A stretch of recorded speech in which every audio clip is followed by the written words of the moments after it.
This is Slashers, your new favorite podcast about your new favorite horror media. My name is Aid, and as always, are my esteemed colleagues, co-hosts, and cohorts, Jason, Doug, and Mikey. Boys, say hello to the mutant goons from beyond. Yo, what's up? Toxic masculinity, right? Is that That's the theme for today. Oh yeah, see, we gotta go drill and make phallic symbols and drill into little holes like the killers in this movie do. All the three of them. drill? I think it's their penis. I think that's what they're trying to tell me. Uncircumcised. The corkscrew God. dick. It's like a duck. A duck stick looks like that. You know what? There are a lot of unshapely dicks in this world. So I think that this is being a phallic symbol like works out. Sorry. I wouldn't know because I am a man of a certain class, but someone with your experience may know more about the different sizes and shapes and colors. And We all know Mikey has a Cadillac of penises over here. oh yeah, for sure. And driving the Porsche, it's taking premium. You know? I got the Escalade in the front and the Buick in the back. Well, let me ask you a question though, because I've seen it before. When I was in New Orleans the one time. You've seen what before, Doug? I see the drill he has here. The drills, they have vibrators like that size. So I just want to know, can a woman actually stick it up there all the way, or guys gaping buttholes? Like, will that drill that size fit in? You don't stick a vibrator inside of you. Yeah, but what would you need to drill that? Like, I saw a vibrator that size. You mean a dildo? There's a difference. I don't. It had like little warming beads on there. What is going on today? Okay. Did you say warning beads? No, it said warming beads that kind of vibrate and pulsate. I was confused for a second. I was like, you're getting warned that you're about to insert this giant dildo drill inside you.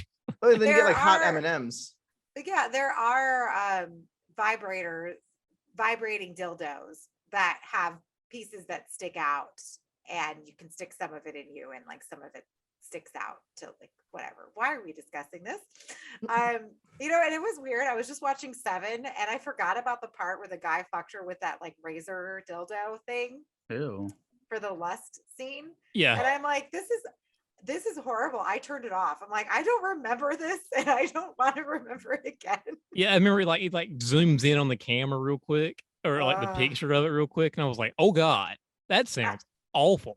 I think is that when I was younger, I just glossed over it, but now as an adult and I'm more cognizant watching that movie, I'm like, never again.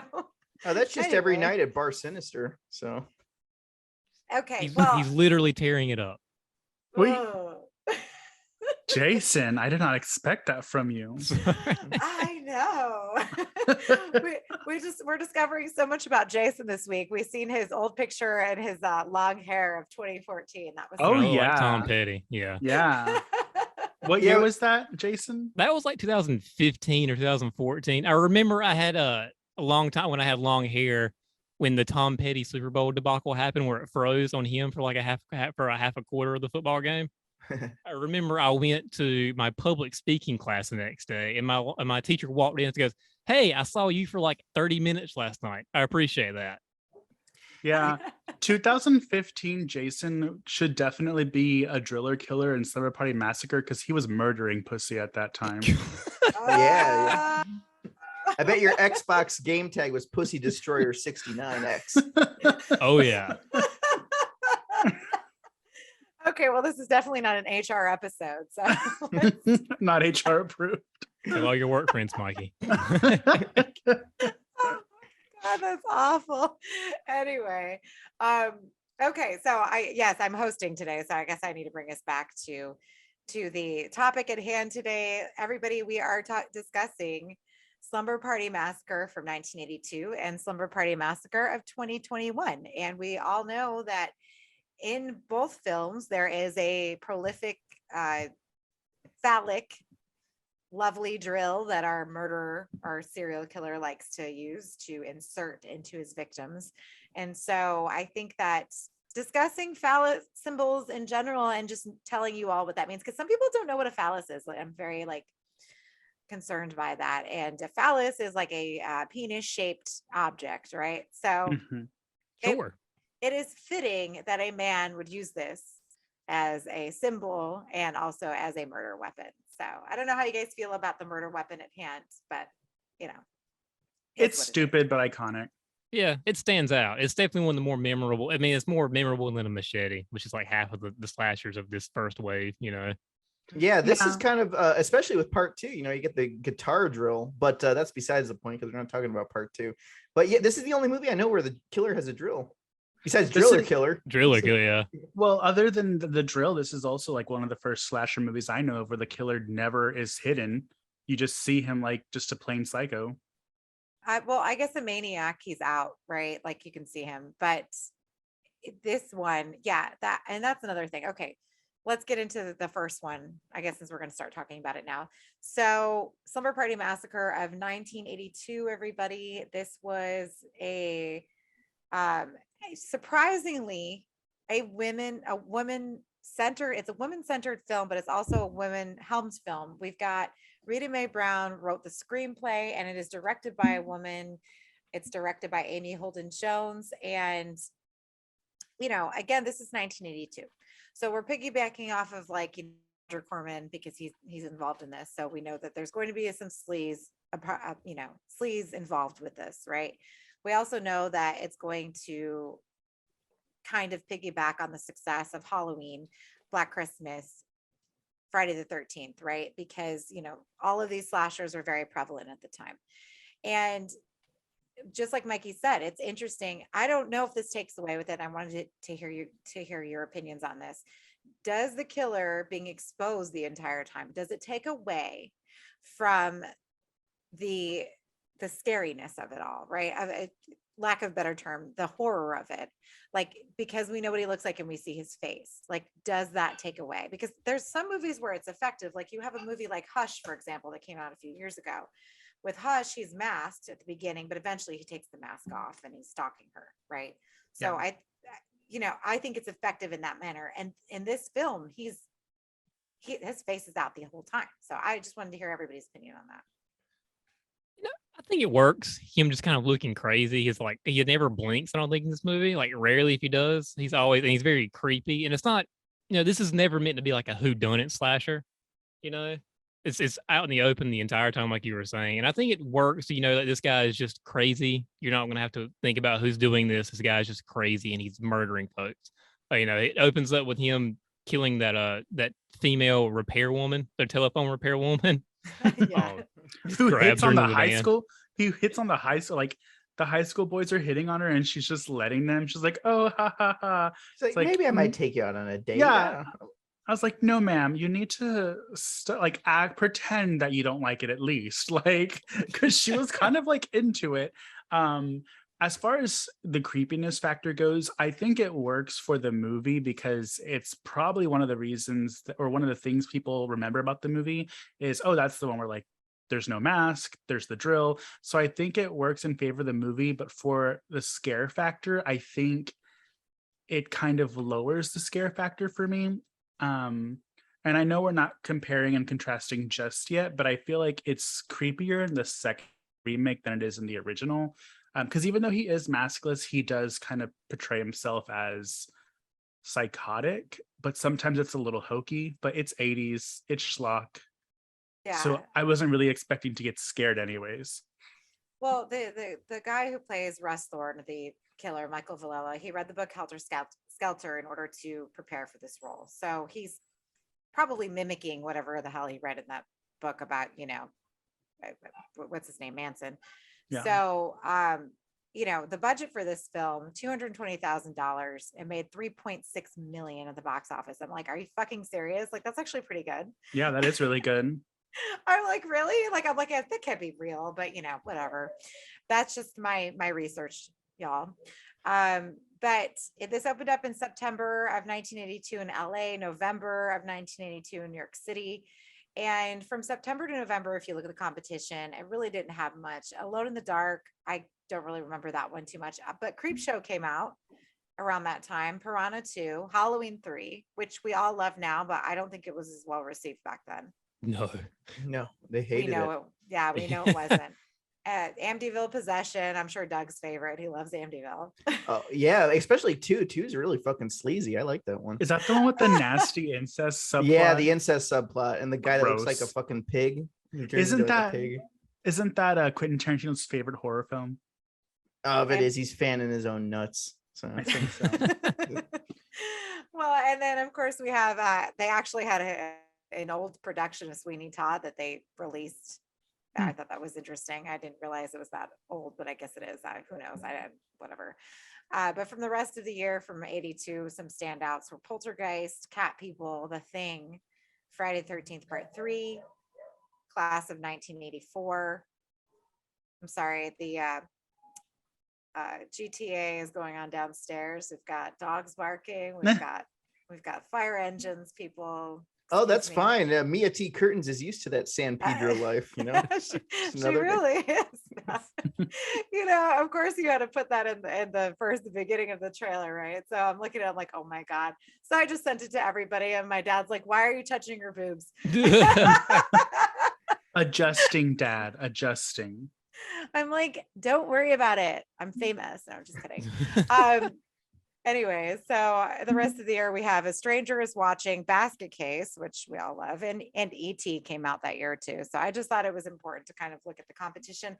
We really don't have a lot of really stand out horror this year. 81, I feel like it was a good year, but 82 like kind of fell off the rails. I don't know what you guys think. This is kind of like the end of that first wave of slasher movies that came out in the 80s. There's, with the Terror Trains and the Prom Nights and the first Friday the 13th movies that were coming out. This was kind of the end of it until probably I would think like Elm Street came out. Yeah. And also Yeah. Amy Holden Jones turned down the job of editing E.T. to take this movie on, to direct this movie. Oh, both movies with phallic symbols. You get E.T.'s finger and then this one with the drill. Yeah, but I mean, an editing job versus a directing job, I think I'd rather take the directing job. Sure, and she had been looking for a directing job for a while apparently. And then Corman was like, "Here you go, take this movie. Just make sure you slam lots of tits in there." She's like, "Okay, I'll give you a shower scene in the first 10 minutes." That's super gratuitous. Well, she even said that she did the nudity scenes kind of as a checkbox for what was required for the production by the men in charge, but everything else has her, feminine touch to it. And I honestly don't think there's anything unfeminist about showing your boobs on camera. Like, more power to them. I wish more guys showed their dicks on camera. Well, I honestly, with this film, I don't think it's very gratuitous, honestly. And as a woman viewing this, like, it was funny because I was talking to Joe about something and I just mentioned, I'm like, I'm watching this fucking movie and the whole thing is just tits and ass the entire time. And I've seen it before, but I don't remember it being that, that overt. But when you look at Carrie, you watch Brian De Palma's Carrie, and the first 2 minutes, every girl is naked in the shower. There's tits and bush and everything just out there for the world to see. And I'm not saying that was gratuitous either, but I get why they have these types of scenes because you want the male gaze, but I don't necessarily think they're put there for that reason. And on that note, I'm going to get up and close the door because the fucking cops are out there now. I can't. I'll be right back. Well, on that hit, I think Carrie's different because just that opening camera shot for Carrie, it's like slow. It's very A24 nowadays for you, Gen Zers out there. All I can think of with the opening Carrie scene is Knocked Up when they're talking about like Credit Bush. We got Credit Bush. We never get Credit Bush. You never get that. No. I'm like, man, this is very artsy, and I could be drinking a Chardonnay while seeing Bush.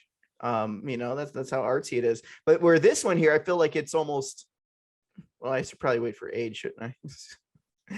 Anyway, it's just so gratuitous. It's funny when I look at the shower scene in this movie. This like, one it's is almost like sure, I'll give you this one, Roger. We all know why we're here. Let's get back into the movie. Okay? I almost feel like she had the camera. She's like, okay, just get it, and like it's almost like a thing where it's like, okay, you want it?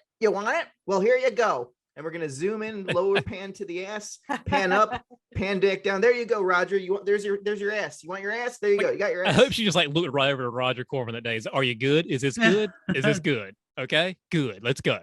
Well, actually, surprisingly, even though it's a shower scene of a bunch of girls, like a lot of them, you don't see anything. And I actually read that a lot of girls actually taped their nipples, put tape over their nipples so they wouldn't be like exposed like that. So you do see some breast, mainly like the main characters, but like the background girls, they didn't want to be like, you know, caught with their nipples out. So they actually covered them in the event that they had to like turn around or something. Sure. I always forget Brink Stevens is in this movie whenever I see it. I was like, oh, look at you. This is your first horror movie. You'll be making a lot of these and you'll be naked a lot in those. I know, and she's so pretty too. Like it's one of those things because I'm so used to seeing her now in the movies and in pictures that are, you know, always around social media about her right now. And when you see this movie, you're like, is that her? Because it's like she's like super beautiful, and she's still, you know, a lovely woman, but she is of a certain age. Yeah. But to see her this young, it, you know, she was amazing to look at. Yeah, I was in a movie called It Wants Blood with her, and she was like my AA sponsor in the movie. So if you see It Wants Blood, I have a scene with her. It was pretty. Was cool. she nice? Did you talk to her? She was nice. Yeah, she was chewing me out for eating a candy. I think it was a candy bar or something. I can't remember. I only seen the movie once. I imagine her being super nice. So, but yeah, so you get it all here too. But yeah, one thing I want to say too, like for this killer here, I always thought that it made people in Canada scarier because now instead of, you know, with Michael Myers, you got the mask, and this one you get so much denim, everyone in Canada is afraid because like, oh my God, that looks like me. Oh, that Canadian tuxedo. Yeah. You know, and that's the thing. Like, this is like quintessentially 80s. You know, especially when you look at just a few years before that, Friday 13th. Everything still feels very 70s. I feel like once we get to this film, like the hair, the outfits, the makeup feels much more 80s once we start getting into this. I don't know how you guys feel about that, but especially like, you know, you look at some of the actresses behind me or whatever, and it's just, I don't know. I feel that this one, in my personal opinion, it's short. It's only 76 minutes. It's not really a slow burn. I don't want to say it's a slow burn. I think we could have done without the teacher and all her random ass parts in it. Yeah. But the tone of the movie and everything, it generally is a scary. I mean, there's funny parts in it, but I think it's scary. Like, I think there was one part I screamed at when he's chasing the one chick at the beginning who's behind Doug. That scene is a really good chase scene. Yeah. And we don't really have too many of those after that. I don't think we really have any chase scenes that are like that. You know? No, because the rest of it just takes place in the house after this. Yeah, I don't think you really get anything until it's the new girl getting chased at the end. And in between that, it's very hack and slashy, which is something that I also think is kind of hokey. So another reason why I don't think it was too scary. Doesn't mean it's not a good movie. It's just, well, you're dead. You're dead. You're dead. Oh, well, when she's eating the pizza, for example, like it's a dead guy's pizza. We paid for it and I'm hungry. So. But this was the reason I watched this movie at the beginning, because I was reading an article on Bloody Disgusting, and I can't remember. I think Megan Navarro wrote it. I can't remember now who wrote it, but they were talking about the surprisingly feminist aspects of Slumber Party Massacre, and and the horror comedy elements of it. Because I think that I was reading something earlier today that it was meant to be a horror comedy, and then they didn't want her to of it still shown through, like when the one chick is in the elevator and the sister's opening it and she's like falling out. Yeah. And then you mean the gag's hilarious. You mean the refrigerator? You mean the refrigerator? Yeah, right. Did I say that? You said elevator. Oh, how many drinks are you into, Wade? I'm the third White Claw in. Okay, refrigerator, not elevator. Excuse me. Guys, I just recorded another podcast before this, so now I'm just like, okay, yay. But when she's in the refrigerator and the sister opens it up and she's falling out, like, that is the funniest fucking shit. Like, Yeah. I love that. I think that's so cute. I don't know what you guys Yeah, think. and another thing, like, I know you said it's not as creepy, but for me, I don't know if it was just, but my grandma back in Ohio, when I was growing up in Ohio, she had a house that looked just like this, and like that ugly carpet and that 70s smell. And I like that, like in the back of your picture, 8, it's the 3 girls in the kitchen. All the lights are on in the kitchen. You know what I mean? So I think that's creepy because they could just be anytime. You know what I mean? It's like it reminded me a lot of what I used to find really fucking creepy and the lights were on in that apartment was Trilogy of Terror. Do you remember the Zuni doll where it's chasing Karen Black around the apartment? That's so scary. Yeah, and then that's like how the lighting is in this too, where it's like that ugly 70s look, but all the lights are on in the kitchen. It's just, I don't know, that's creepy to me. Oh yeah, for sure. For sure. I think that there's a lot of good elements in the film that, obviously are taken from other slashers, but I'm just excited that the fact that this was directed and written by women, like I don't really think we get too much of that with the exception of, Halloween and Deborah Hill, but obviously she's working with John Carpenter. It's not just her alone, right? So with the exception of that, I just think it's important that we recognize this film because we are dealing with women, and I feel like if women have to expose women naked and expose them in these very vulnerable ways, that women should be involved in the making of it, right? Like exactly. We're seeing this through a woman's lens. It's not just they're trying to say it's so about the male gaze, which I totally understand. I can totally see why people would be so turned off by this film now. But if you think about it, it's not really, whatever. It is what it is. Like when we are women, as women, this is what women do. Like they're all getting undressed in front of each other and getting ready. Like that's what we do. I did that the other day. I just went to Tampa with my girlfriend to go see Rob Zombie, and we were getting undressed in the room together and we were both naked. It didn't matter. You know what I mean? So I'm just saying, like, that's what women do. Like it's not out of left field that these things happen. I mean, obviously zooming in on her tits and staying on her ass a little bit too long is going to be, gonna have how exactly you'd look at her friend. Yeah. It's like, hey, does this nipple look bigger than this one? Yeah. Another thing that's funny, you mentioned that too, because what Slumber Party Massacre, and I saw this when I was like 6 years old. And I even at that younger age, maybe when I was like 10, that's when I started realizing it. But I'm like, this was really written by women because there's dialogue in this that just feels so natural. Like the younger sister at the other house that's reading like the Playgirl magazine. Like I just feel like that's what makes it entertaining with these characters, because it's just like everyday conversation. They're like, she's like, oh, should I go check on them? You just want to go over there so you can show off your hair in a bun. You know what I mean? Like that's very, I've heard that conversation before, Yeah, it's cute with the dynamic between the sisters and all of that. I think it's very, that's how it is. I think it's a little bit more natural than in the new one. But anyway, I'm sorry, go ahead. No, and like the whole franchise is directed by women. The third one's not really. I mean, it's directed by a woman, but it's pretty cheesy, and it's not really any kind of feminist thing. Pretty sure there's a sexual assault in that one. But the whole franchise is kind of built on, being written and directed by women. And of course, the remake that we're getting to soon was also written and directed by women. Yeah, I think I remember seeing this like 16 for the first time when I was like on HBO late at night or something. And I was like, this is crazy. This is awesome. Yeah.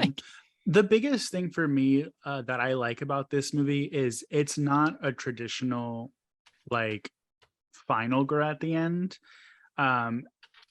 Just the way the characters are set up is unconventional.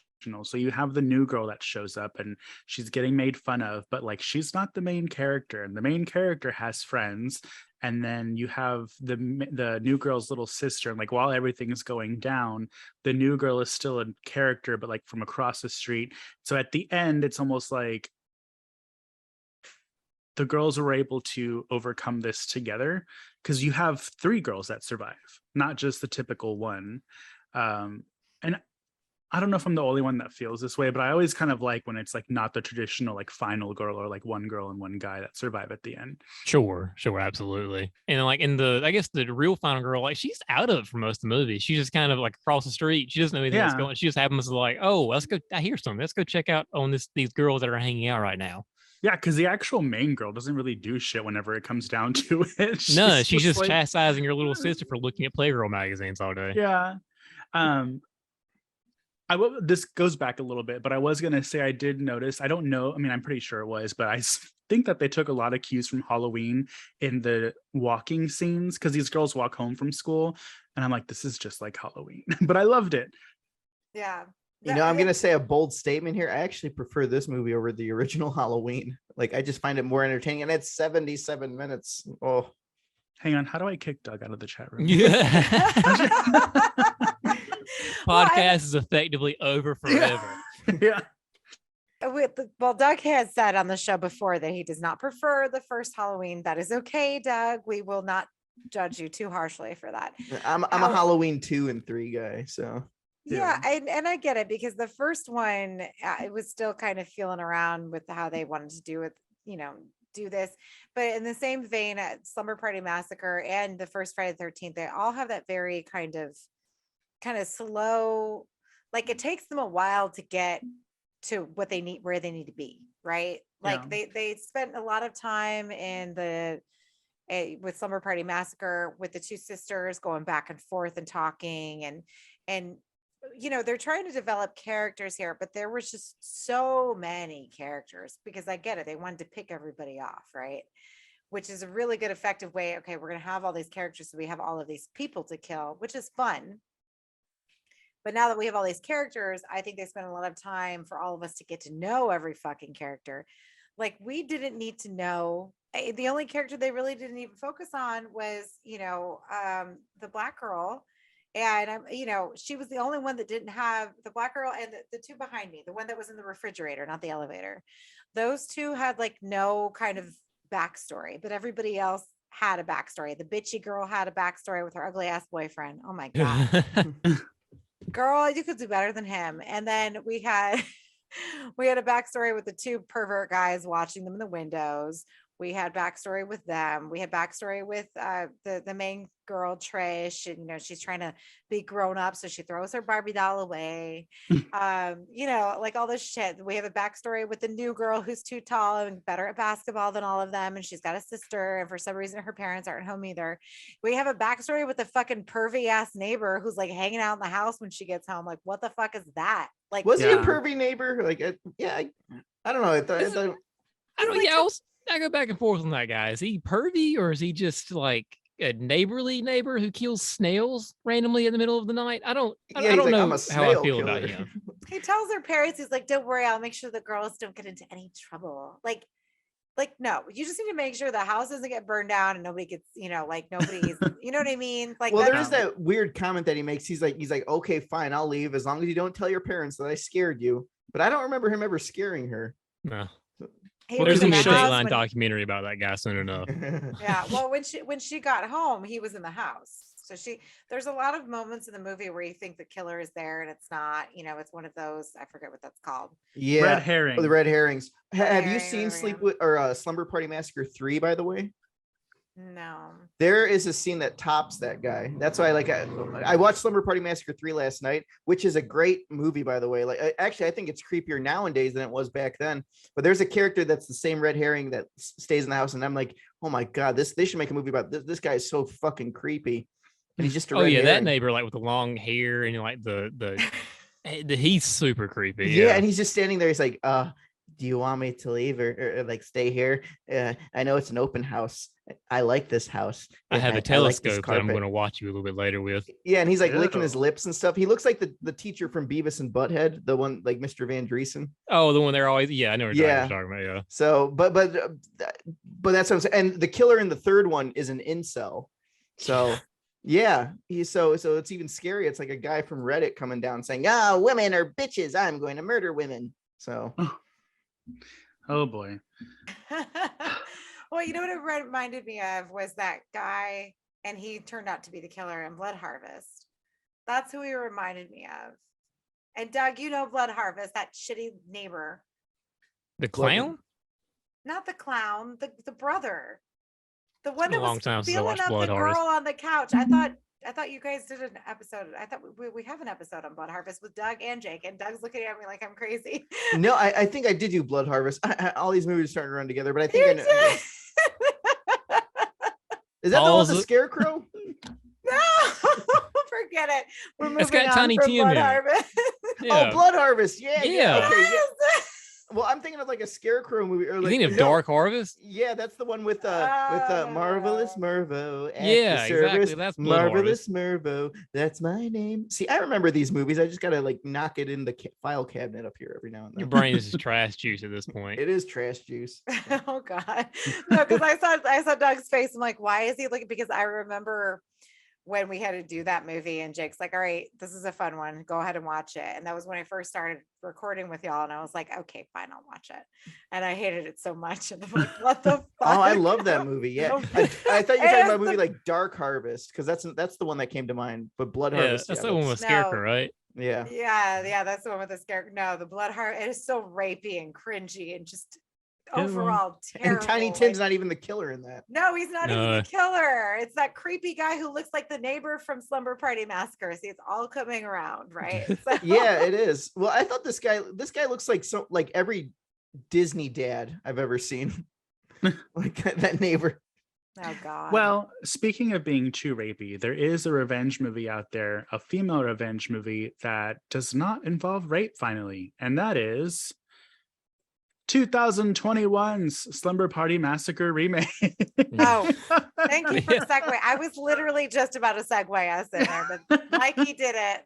Now, let me just say, because I feel like I'm one of these skeptics here. When Slumber Party Massacre remake came out and I saw it was through Sci-Fi Channel, I was just like, oh, here we go. I'm gonna go wax my carrot, like the fanning my nuts to this shit here. It's gonna be PG-13 garbage. It's gonna be ultra. I mean, I don't have a problem with preachiness, but when it's gonna be overly preachy, I'm just like, oh, here we go. It's just gonna be preaching to the masses, PG-13. I watched it for this recording here. I paid $5.99 for the rental. Holy shit. I think I like this one more than the original one. Thank you. I'm going to say something very pointed. This is the best sci-fi original film they have ever made. Oh, yeah, definitely. Yeah. I think I actually like the Leprechaun requel. What are they doing? Legacy? Are they calling them Legacy sequels now? Isn't that what they call them now? Was that sci-fi? Yeah, that was Sci-Fi did that Sci-Fi, one yeah. too. Yeah, that was good. That was the Okay. same guy that did the Void. The Void, yeah. Okay, And well, Psycho close. Gorman, right? It's Yeah. close. It's close. But Leprechaun didn't have these men shown Yeah, behind that's me. very true. That is very true. So I would like to clarify, this is not an actual shot-by-shot remake, thank God. This, to me, is what a remake should be, where they have a lot of parallels with the original, but they make their own movie about it. And when I first saw it, I kind of was just like, because I saw it a long time ago, and I put it on, and I was like, oh, I need something to go to sleep. Whatever, let's watch this. And as I was watching it, I was getting more and more excited to talk to someone about this, to only find out that no one else has seen this movie. No, and you want to know what? This movie is kind of hard to find, because on Roku, anytime I look for Slumber Party Massacre, it shows the poster for the remake, and then it goes to the original one. And then to find the Blu-ray of this, it's like $20 somewhere, and you can only buy it online. It's super weird. It's like they're trying to hide it away. But honestly, no, this movie blew me. I watched it with Yahira. We watched them both back to back, the original and the remake. And she even said, oh, wow, the remake was much more enjoyable. Yeah, like more entertaining. But wow, holy shit, this movie grabbed me by the balls, and the twist we'll get to eventually. But this like Mikey said, this is how you do a fucking remake. You change it up, but you pay homage to 1, 2, and 3, the other ones, and you don't say, oh, the original movie sucks, I'm gonna do my own version of it, like they did with the Nightmare on Elm Street remake. You know what I mean? The director hated the original Nightmare on Elm Street. You don't do that shit. You pay respects to the original movies. yeah. Oh, for sure. I mean, look at for something like Wrong Turn, for example. It is not a Wrong Turn movie. That remake was a complete fucking. The thing is, I didn't enjoy it because it wasn't a Wrong Turn movie, right? Like if it would have been any other movie, I would have been happy with it. With this one, I loved it. I thought it was great. I had a few issues with it, only that it was I did think it was a little long. I don't know how you guys felt. That was the only thing. It was a little long. Like it felt like two separate films. And it really was. It was actually three separate films. You have the beginning that sort of pay homage to the old one, right? Then you have the whole thing with the girls going to the cabin. And then you find out it's like a whole meta thing. They are trying to lure the killer back to them. And the little sister just happened to sneak into the car. Dumbass. whatever. And that's my thing with her. And I'm like, you know what? You gotta stop complaining. You wanted to be here and the girls are having a good time. You're on the couch rolling your fucking eyes and being a little bitch. No, you snuck into the car, drink your beer and shut the fuck up. And then that annoyed me. I don't know why. And then but I really liked, you know, paying homage to Jake now, the juxtaposition, if we're going to juxtapose both films, the fact that they kind of turned it on its head is very self-aware. We're not focusing on tits and ass in this movie. We're focusing on abs and ass. And, you know, if we look behind Mikey on the video, you'll see that there are gorgeous men in this one with good bodies and seemingly good asses. Maybe good. We didn't see any dick. Is that guy one and guy two behind you? No, guy one and guy two are dead. But I'm sure. Oh, well, guy two was a little. They were fluffy. Guy two was not my favorite. So when he died first, I didn't feel too badly. But yeah. And guy one was a prick. But anyways, go ahead. Sorry. Well, it was funny because when I first saw this, it was on demand on Sci-Fi, and the hot nerd guy who has a shower scene. So this is how you can tell I'm actually a man. They blurred out his ass. They showed the scene, but they blurred out his ass because it was cable.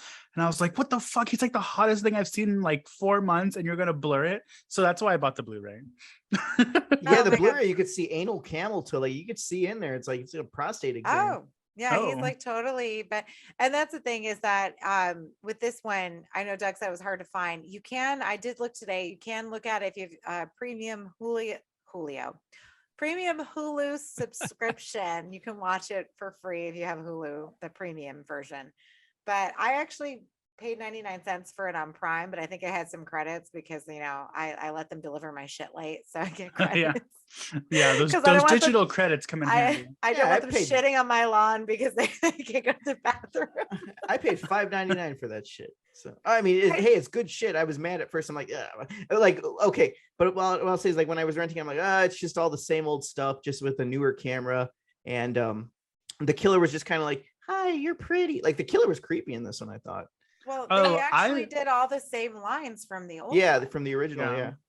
I loved the cinematography in the new one when they have like the wide shot of the cabin and the fog.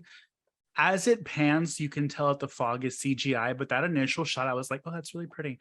Like, I thought they did really well with the cinematography here. And it was filmed in South Africa. It's a pandemic movie because the only thing missing from this movie, like every other requel, is a lack of stars from the first.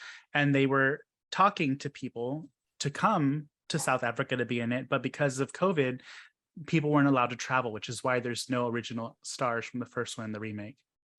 I saw the director said she was the only person that came that was not from South Africa that was working on this movie. I think she's Canadian, I believe is where she is. I think so. Yeah, they could travel a little bit better because they handled the pandemic a little bit better than we did in America. But that's that's a different podcast. But the beginning of this movie, I really, really liked the first like 10 minutes of this movie. And of course, when she killed the killer, when she killed him and he fell into the water and then we got the title card, I was like, that's a really cool shot. I really like that too. Mm-hmm. It has the original music too. So if you like that, that little Casio keyboard music is in here.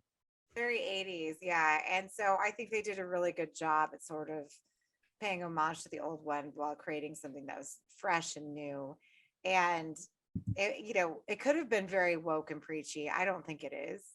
Yeah, I don't either. Well, I don't have a problem with woke and preachy. I just have a problem when it's constantly like Halloween Kills, for example. And that's not being woke and preachy, but the way it's written. Oh, this time 40 years ago, do you remember? Like, I'm like, shut the fuck up. We're not fucking stupid. We're watching a fucking movie. Don't keep repeating the same shit, you know? The only time this movie got kind of woke and preachy, it was a total joke, is when he was like, and you're trying to get rid of the female, the male gender. It's like, oh, I'm sorry, I shouldn't have said that. Yeah, that felt like it was written by Twitter arguments. Yeah, it was a total joke, but it was like, I just kind of laughed. And then of course it was pretty funny because he just like takes the keys and fucks off in the movie for the rest of the time. I was like, you know what? This is a horror movie. I'm kind of with that. I'm kind of with it. Well, and I like that because he makes that comment, right? Or no, she tells him, oh, that was really sexist. And he's like, oh, I'm sorry. Right. Like, which I thought was cute. I don't think it was really I think that was just meant to be funny, right? Like you guys Oh yeah, said. absolutely. And I love that he left, because at this point she's relying on him, right, to help her, and he doesn't. And now she just really has to rely on herself. And I think that that is very effective in that way, because most of the time, as women, we're taught, and this is how women are raised. I mean, it's how it is. Mikey, I'm not saying you're raising Olivia to be this way, but I'm just saying we were raised to always have to rely on a guy. Like if somebody knocks on the door late at night, my first instinct is look at Dan, get your ass up and go get the door. Like I'm not going to get the door because I don't want to fucking die. So, you know what I mean? And it's an inherent way of, I need to get out of that, right? Because I can answer the door. No one's going to, I mean, you can try to kill me, but whatever. Good luck. Good luck, because I'm going to put up a big fucking fight. My thing is that, like inherently she goes back into that and regresses into that, where I need him. I need his car. I need him. And when he goes, I think that something clicks in her, because she's making these speeches throughout the movie that we can do this. We can fight this guy. And they do, they succeed. They get him. And the twist, spoiler alert, obviously, and we can talk about the twist later, but there is a twist and there's absolutely no. So that's where the third movie comes in. So after they kill Russ Thorne, who is so fucking creepy in this fucking movie with his eyes and everything. Yeah, he like has this. What was the reason? Because he got hit. So in the beginning, he gets hit in the neck with a boat oar, and he has like a like. So now his. Isn't this what you always wanted? Was that ableist? Like no. He in fact he looked like and he talked like the guy from South Park, the one that gets the one that's like, damn it, Mimsy. Like that's what he reminded me of. The steroid dealer. The steroid dealer, yeah, and he has like the same look, like basically that's what he modeled it after. So. Yeah. Well, I kind of wanted to see, let me know if I'm missing anything, because I did love that they did pay homage to so many things from the original one. So the things that I caught were, of course, the driller killer is there. And then we have the guitar drill, the cameo of the guitar, which has a little but respectable part in the film. Mm-hmm. And then we have the little sister, which runs parallel to the little sister in the original one. The chick in the beginning had the same nightgown on as the one in the refrigerator in the old one. Remember? Mm-hmm. The little jersey. The blue USA. Is that the one that's like Space Baby or something? Yeah, I watched them back to back for that reason, because I wanted to make sure that I saw the little, tidbits. And then Trish is the main chick in the old one, and then Trish is the mom in the new one. Yeah, they interchange names with all the characters. All the characters have recycled names from the first one. And then they castrate the drill.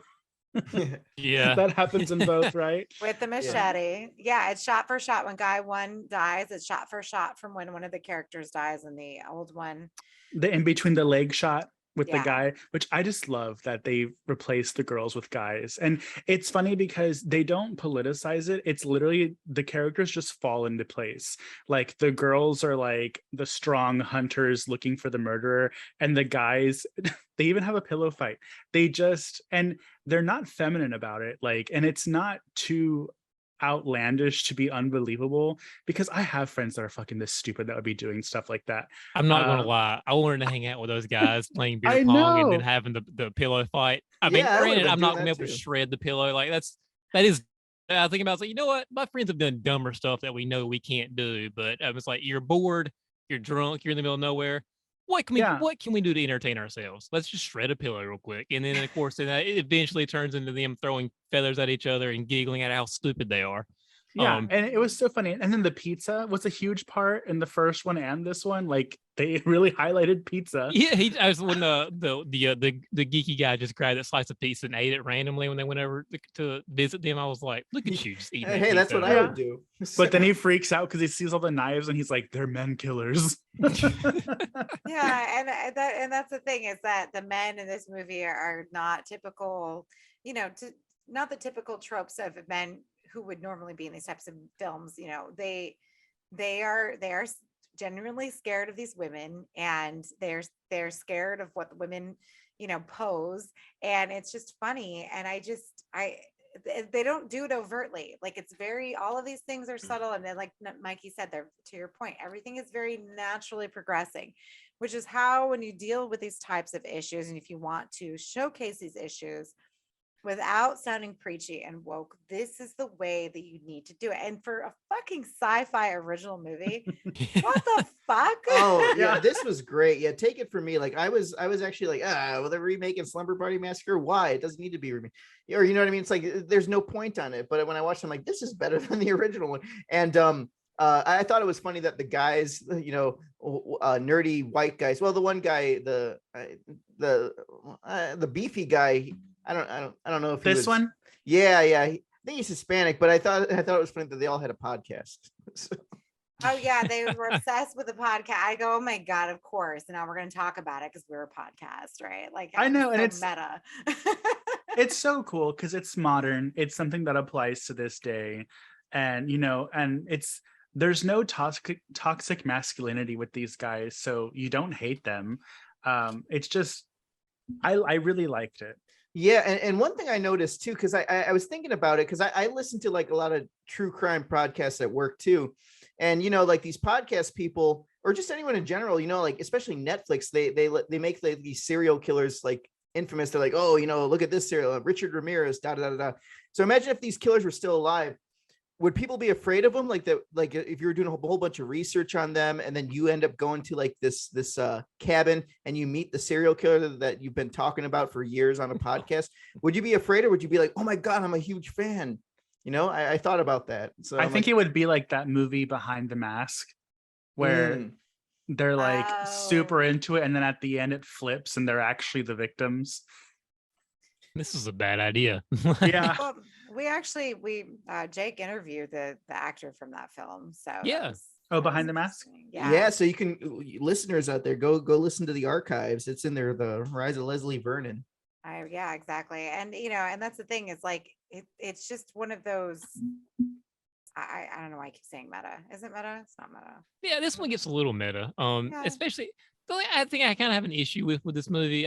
Issue's not the right word, but I didn't really care for, because I thought it was kind of forced. It was like they were pretending to be like horror movie tropes at the beginning. Like one was the ditzy girl and the slutty girl and the and then you find out later that they were just playing parts. I just couldn't really figure out why they needed to, other than the movie kind of demanded it. It really reminded me a lot of Cabin in the Woods, how they have to set the scene for their audience. Yeah. And so there's a couple of movies, or there's a short film I know where like this girl's trying to kill a killer, and every time she needs him to show up, she does these things. And one was like invite a guy over to hook up, drink beer, and like she keeps having to do these things to bring the killer back to try to kill him, but he keeps escaping. So like the more time goes on, the faster she gets everything done. Like the guy comes over, she makes out with him real quick, she chugs a beer, then the killer shows up. So it kind of reminded me of those things, but I wasn't too mad at it. The only thing that I did find a little unbelievable was that the little sister knows the older sister's friends.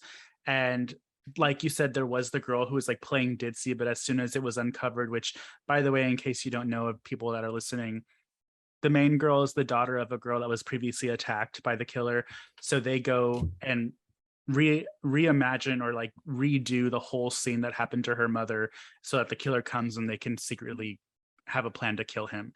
So when it's revealed that that's the case, the ditzy girl all of a sudden isn't ditzy anymore. And I'm like, well, how come the younger sister didn't clock it and be like, why are you acting so stupid? Well, she was kind of like, she's like, oh, you guys are going to go up and do drugs, right? I want to go do drugs too, Yeah. But they're like, we're not doing drugs. We're going to go kill this killer. We've been planning it for years, Yeah.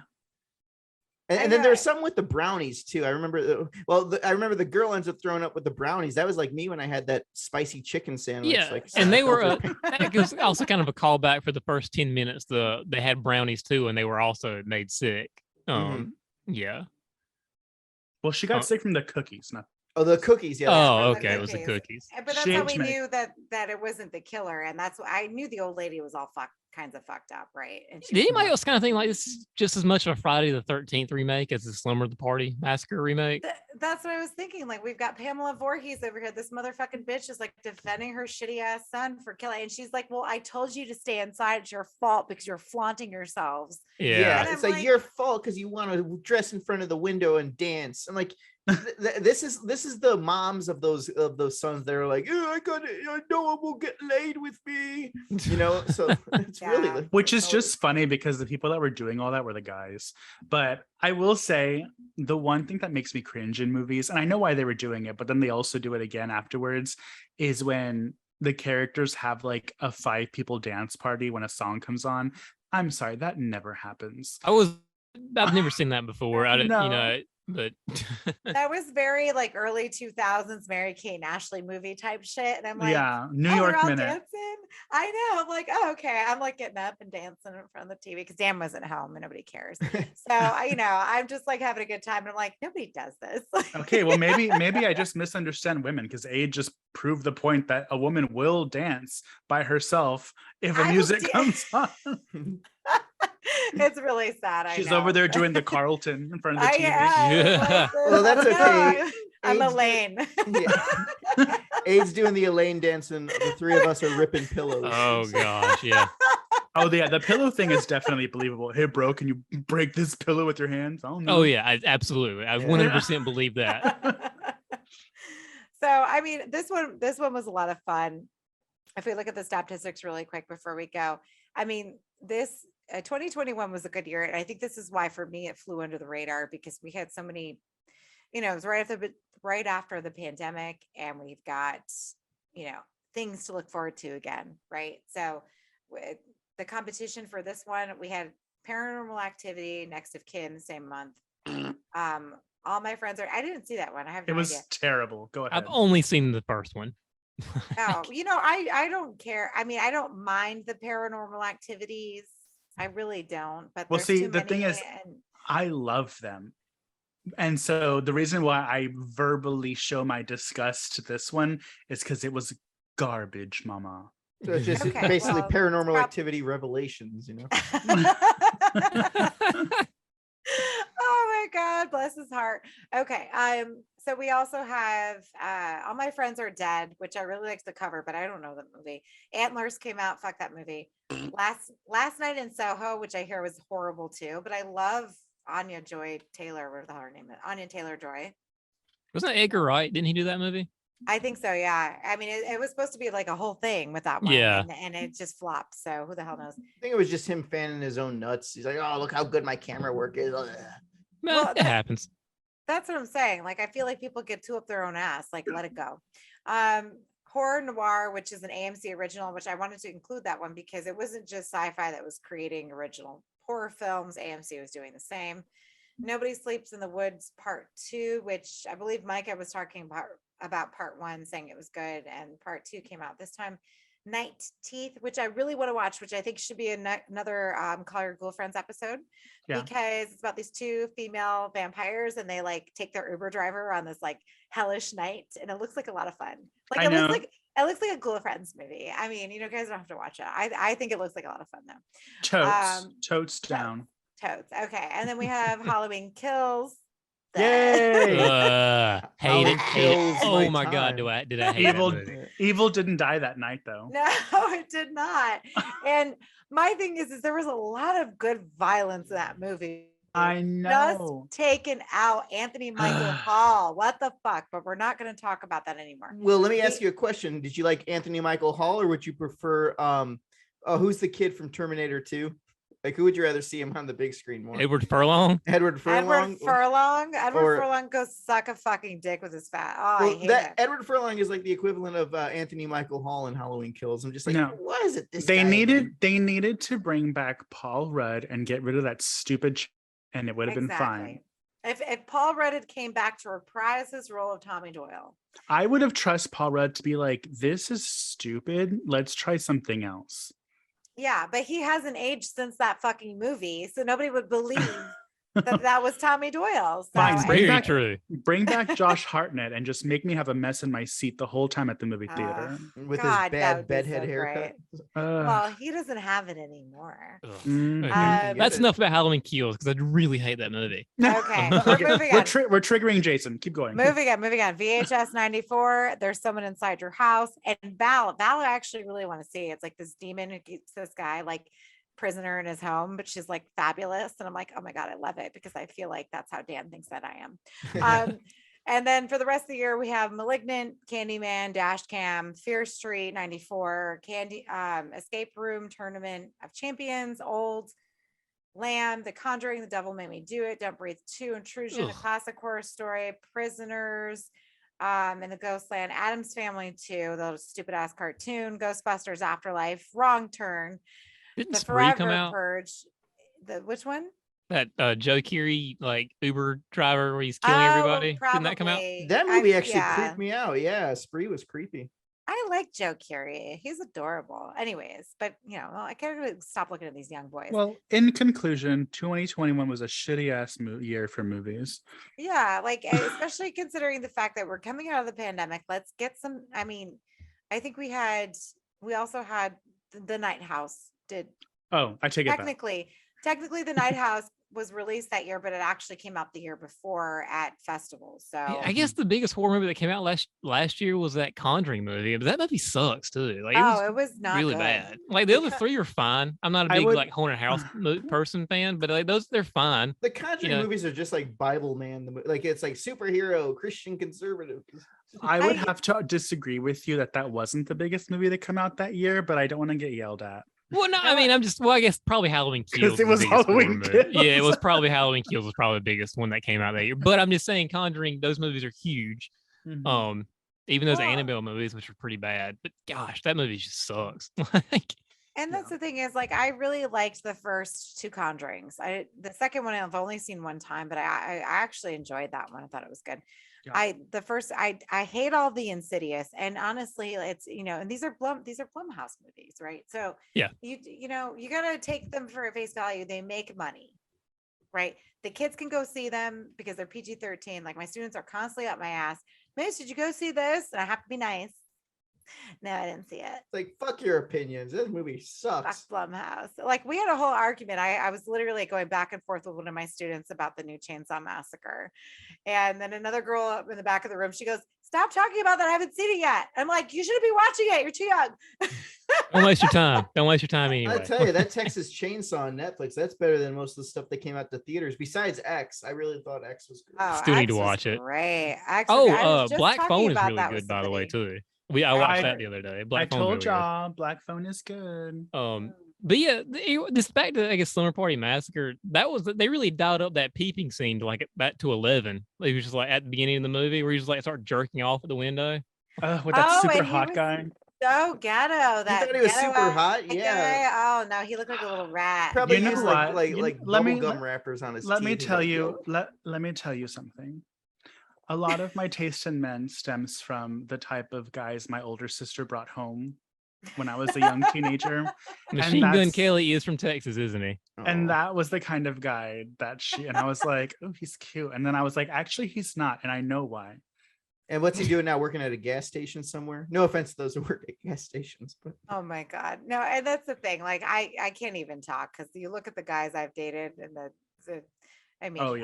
all of the musicians and artists I've dated in my life, like, she could cast The Hills Have Eyes Part 3. I could.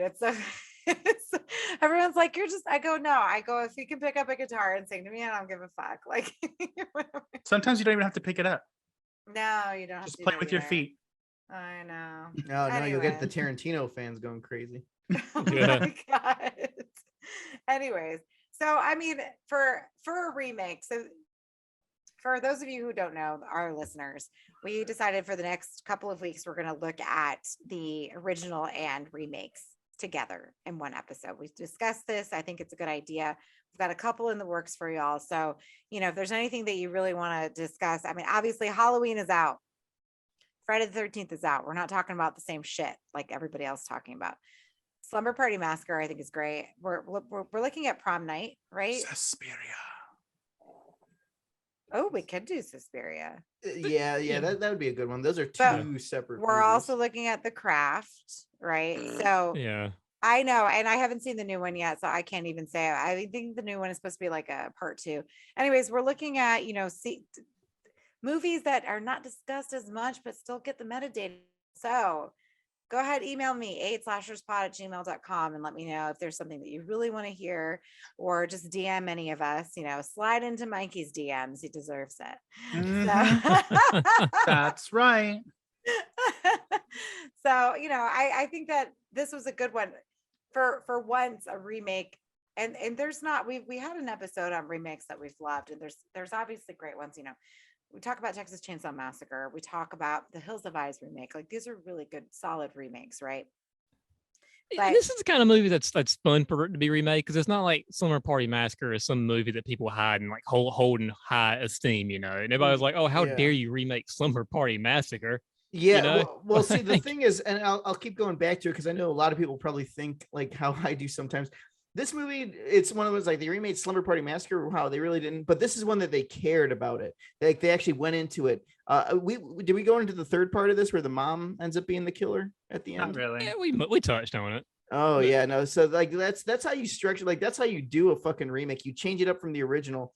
Because I was thinking honestly this was gonna be something like the Martyrs remake. Have you seen the Martyrs remake and how fucking horrible that was? No. I'm good. No, because I watched the old one, and I have no desire to watch a remake of it, honestly. Yeah, well, So yeah, don't watch the American one. Is so fucking lazy. I forgot about it as soon as it was over. I forgot about it, and I just thought about the original one. Like that's what I thought like this remake was gonna be like. But no, this threw a curveball. I enjoyed it. If you want to enjoy your Saturday night or something, Isn't there an Inside remake? Didn't they remake Inside? Yeah, Wow. I think so. Because they say, oh, Americans don't want to see people speak French. You know what? They're remaking it. It hasn't been done yet. Ugh. It's not going to be as good as the original. I already know that. What I think would be really interesting, I don't know, I have to see if it's available to rent, but if we watch the 70s original made for TV version of Don't Be Afraid of the Dark, the Guillermo del Toro one with Katie Holmes. Oh yeah. That's actually a really good movie. It's what is it? It's not Don't Be Afraid of the Dark. What is it? It's Don't Be Afraid of the Dark. Yeah. Is that Mhm. the one? Okay. Yeah, because my uncle used to terrorize my mother and just walk around the house yelling, Sally, Sally, Sally. And like he would do that as adults, and my mom would get so upset with him. My Uncle Kenny, shout out to you. He'd be like, Sally, Sally, Sally. Hey, Uncle Kenny. The little people would be in the house like fucking with her all day. Well, those little people were scary in the original I one. know, they were scary. And then the new one came out, and you're like, okay, well, we can't talk about that. Anyways, we'll talk about that on the episode. That's actually a pretty good, that's a good one, Mikey. We should definitely do that. Thank you. So, actually, you can rent it, so we're good. Okay. So anyways, we're coming up to the end of the episode. Any final thoughts? Oh, before we go, which one is, I think that we all know what one we prefer more than the other. I prefer the original. Ew. Okay. And Mikey, what do you prefer? I mean, look at the material. Of course. Doug, what do you prefer? It's hard. Okay, so I gotta say, I love the original one. I love it because it probably smells like a 70-year-old granny's house. And it's just that aesthetic of the killer. So I love the original one, but the remake was more entertaining. And the reason I say that is because I watched it with Yahira, who has never seen the original one or the remake. And when I watched it back to back with her, we had more fun on the remake. Like it was just much more entertaining. And then like just seeing her like go through the like the initial shock of like the two twists, and it's like, oh, we want to kill him. And then you find out that the mom is like supporting. Like I think that was more fun to watch because Yahira was a little bored, like because the original Slumber Party Massacre, once you get about 15 minutes in after the initial like school stuff, then it's like 40 minutes of the girls just kind of meandering around. It does drag. Yeah. So I feel it feels kind of cozy.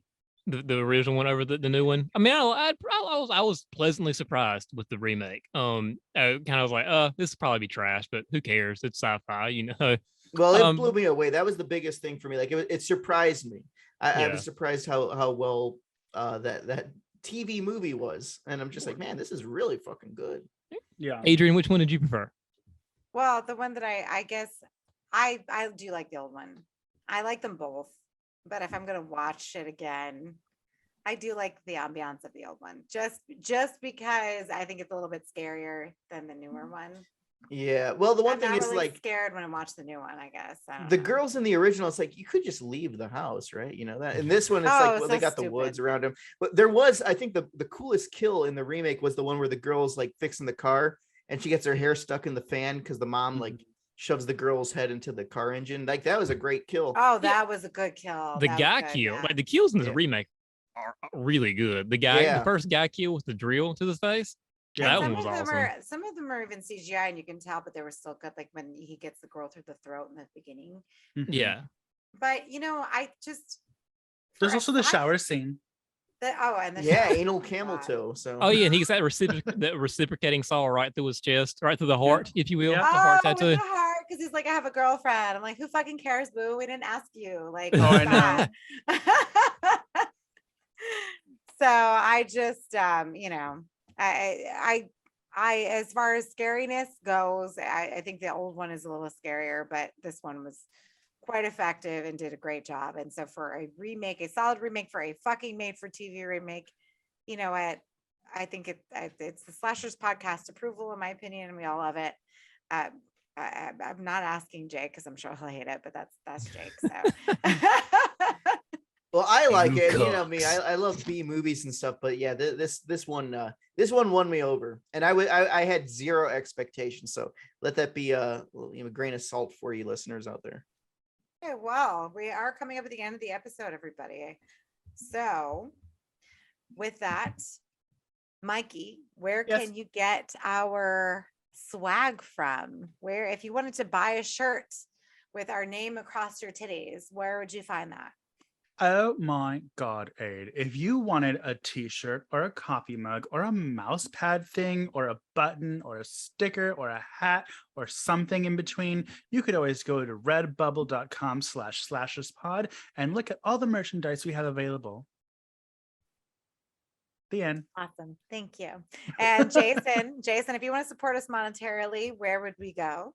My We have a Patreon page with all sorts of tiers that you can help us, keep the lights on here at Slashers Podcast. It's going to be Slashers Podcast at patreon.com or patreon.com/Slashers Podcast. I'm sorry, I did that reverse.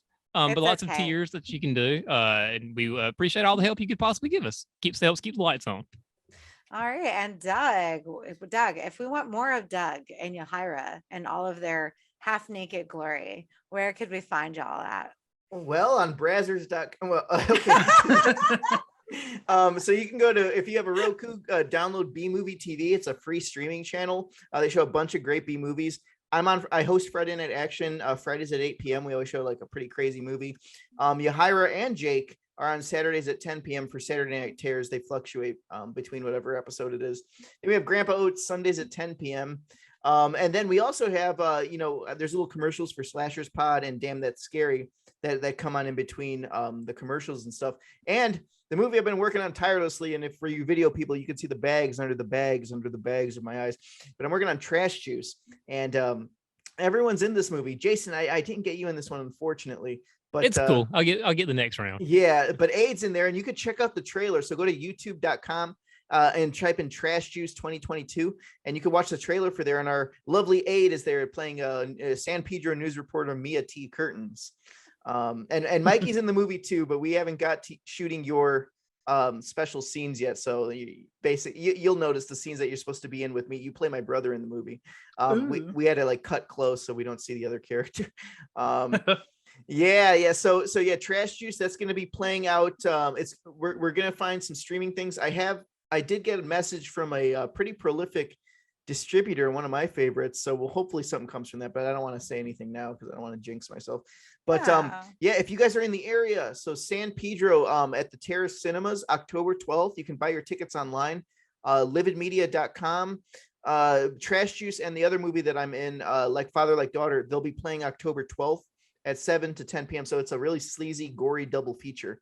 And so yeah, you can see most of all of us here, and Jake's editing the Mikey scene. So it's a big collaborative project, and I'm very happy that we're all working on this. So it's a big labor of love, and everyone's put in hard blood, sweat, tears, cum, jizz, and pussy juice into this movie. All of the bodily fluids. And like, I'm looking at tickets because I really want to go. So I know. I was just thinking too. I was like, maybe I can go. Wouldn't that be so fun? I would if we love to could have you guys go? out there. That would be fun. Good. Well, we're gonna stay with you and you hire us. So you get Yeah, the go couch ahead. ready. We got an inflatable mattress. So. We got Mr. P's bed here. And I'll do Mr. that thing. P. I'll do that thing where Adrian's laying on one side of the mattress and I'll jump on the other side and shoot her out the window. Oh yeah, do a jackass thing. So. Yeah. Oh my god. Okay. But yeah, so we have a lot of fun stuff coming for y'all coming up. So we're so excited for the rest of the year. Anything you want to hear, just go ahead and hit us up. If you are on patreon.com, please make sure you join our Discord and you can just talk shit to us on there as well. And with that, I just want to say on behalf of Mikey, Doug, and Jason, goodbye and good die. Adios, mother.